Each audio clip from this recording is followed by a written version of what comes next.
Mais jusqu'où va aller Hugo Gaston au Rolex Paris Masters? Ses adversaires tombent comme des mouches avec son style de jeu atypique, alors gare à toi Daniil, parce que le français se sent vraiment très bien à Paris. Analyse et pronostic de ce quart de finale, c'est parti, jingle.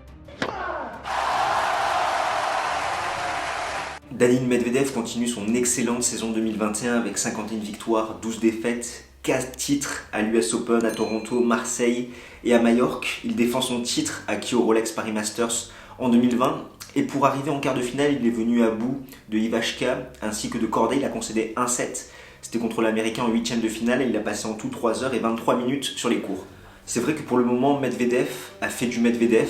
On l'avait quitté en Californie à un Indian Wells où il mène 6-4, 4-1 contre Grigor Dimitrov, double break. Il finit par perdre ce match. Derrière, il a eu des sauts d'humeur, des sauts de concentration. Ça a été contre Ivashka, contre qui il mène 5-1 au premier set. Il obtient même 3 balles de set avant de se faire remonter à 5 partout. Et il s'impose finalement 7-5, 6-4.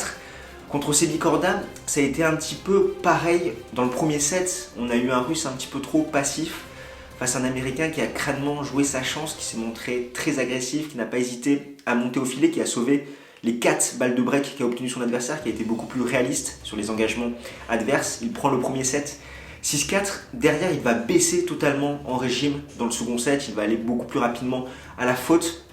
Et Medvedev va hausser petit à petit son niveau de jeu en se montrant beaucoup plus agressif, un petit peu moins passif comme il l'a été dans le premier set. Il prend rapidement le second set 6-1. Et c'est finalement le troisième set où les deux joueurs vont avoir un bon niveau. Enfin, Medvedev continuera sur sa lancée du deuxième set et Korda, lui, va hausser son niveau de jeu par rapport au second set où il était aux abonnés absents. Il finit par le perdre 6-3 face à un Medvedev quand même qui a été assez impressionnant, notamment sur cette balle de break avec un énorme passing en bout de course. On l'a vu beaucoup plus impliqué dans ses phases d'attaque, alors que dans le premier set, il était un petit peu là sans vraiment être là. Donc c'est vrai qu'il y a ces petits sauts d'humeur chez lui. Et le tournant finalement, c'est le début du second set où Korda mène 6-4, 30-0 sur le service adverse. Il rate un retour et derrière, Medvedev va prendre son jeu de service et va totalement dérouler dans cette rencontre. Et pourtant, Korda restait sur 38 victoires de suite en ayant remporté le premier set, sa dernière déconvenue, remontée à 2020 en 8e de finale au Challenger de Newport contre Clan. Donc c'est vrai que c'est difficile de cerner Daniil Medvedev qui fluctue en termes de concentration, mais qui finit par trouver les ressources nécessaires pour s'imposer en haussant son niveau de jeu. Avant de passer à Hugo Gaston, sache que si tu es tombé un petit peu par hasard sur notre chaîne YouTube, nous on est des passionnés de tennis et on a pour but de promouvoir ce magnifique sport en France à travers diverses thématiques. Donc si toi aussi tu es un passionné, je t'invite vraiment à t'abonner à notre chaîne YouTube, à cliquer sur la petite cloche et à mettre un pouce bleu si le contenu te plaît. Hugo Gaston, plutôt discret en 2021, 32 victoires, 18 défaites, donc 9 victoires et 6 défaites sur le circuit principal. Et c'est vrai qu'il est en train de se refaire une santé au Rolex Paris Masters, lui qui compte 4 finales en Challenger et une finale à Stade cette année perdue contre Casper. Et c'est vrai que pour lui, Paris est vraiment magique, étant donné que ce lundi, il sera au pire 67e mondial. Comme à Roland-Garros 2020, le Toulousain est sorti des qualifications cette fois-ci. Il a rallié les quarts de finale du Rolex Paris Masters. Il est venu à bout d'Anderson, Musetti, Rinderknecht, Carreno Busta ainsi que Carlos Alcaraz en 8e de finale. Et lors de chacun de ces matchs, il est passé tout proche de la correctionnelle. Il a concédé 4-7 lors de ses 4 premiers matchs. Et il a passé en tout 11h19 sur les cours. Et encore un mauvais pronostic pour le cons. C'est vrai que je voyais Carlos Alcaraz s'imposer contre Hugo Gaston. On encense depuis quelques semaines, à juste titre, Carlitos, qui ne cesse de progresser. Mais c'est bête à dire, sur ce 8e de finale, finalement, il a fait son âge. Face à un public hostile, le débat peut être lancé. C'est vrai que ça nous rappelait les beaux souvenirs d'une Coupe Davis quand elle existait encore dans son format traditionnel. D'autres pourront dire que c'est de l'irrespect envers l'adversaire, donc envers Carlos Alcaraz, de siffler à chacune de ses doubles fautes, etc. Je vous laisse échanger dans les commentaires par rapport à ce point-là. En tout cas, Carlos Alcaraz, c'est vrai, a succombé un petit peu à la pression en tant que favori contre Hugo Gaston et pourtant il aurait pu gagner en 2-7 ce match, sachant qu'il mène 3 dans le premier set, puis 4-2 dans le second set. Il va même mener 5-0 dans le deuxième set avant de perdre 17 points de suite sur la fin de match.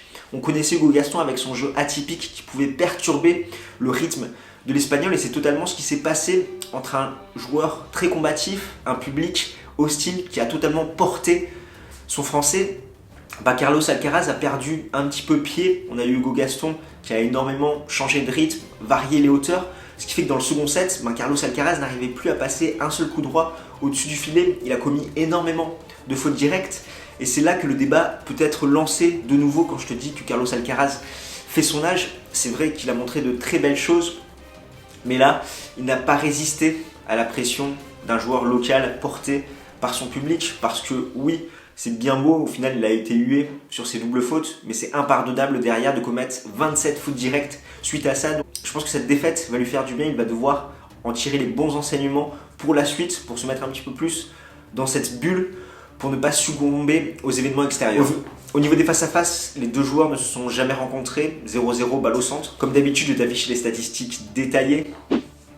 Gaston peine au service, sans surprise avec seulement 55% de première balle et 66% de réussite derrière. Il a breaké 21 fois ses adversaires et s'est fait breaker 20 fois.